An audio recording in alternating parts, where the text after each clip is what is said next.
Anne-Catherine, bonjour. Bonjour. Alors, vous êtes responsable du développement de Qt, un éditeur d'outils d'évaluation en ligne. Alors, le sujet que nous allons traiter aujourd'hui, ce sont donc ces outils d'évaluation en ligne. Pourquoi utiliser des tests psychométriques en recrutement ?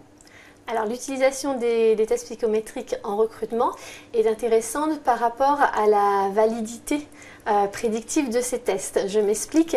Les tests psychométriques sont des outils d'évaluation scientifique finalement de dimension humaine.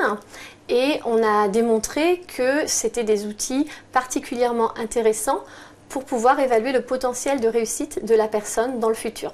Alors dans ces outils, il y en a de deux types, puisqu'il y a des questionnaires et des tests, et des tests, ça, vous faites la différence entre les deux. Exactement. Donc les outils psychométriques vont permettre d'évaluer différentes dimensions, motivation, comportement, attitude, mais ils vont avoir différents formats. Et c'est vrai qu'on dissocie souvent les deux. Donc les tests vont permettre de mesurer une performance à un moment donné. Et les questionnaires vont être plus un travail d'auto-évaluation de la part du candidat.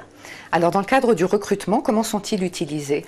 Alors ils sont utilisés à différents moments ils peuvent être utilisés à différents moments dans le recrutement.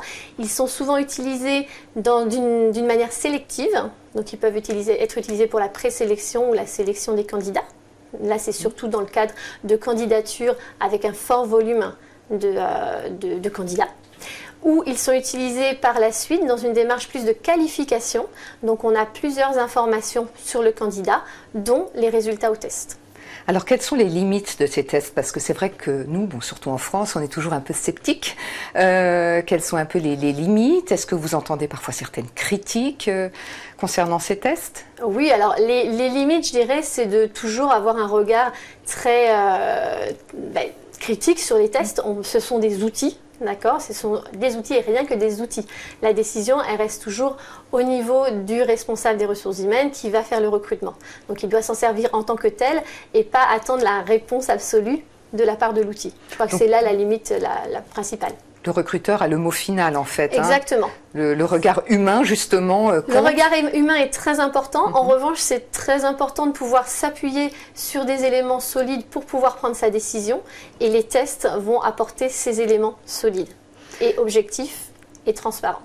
Merci beaucoup. Merci.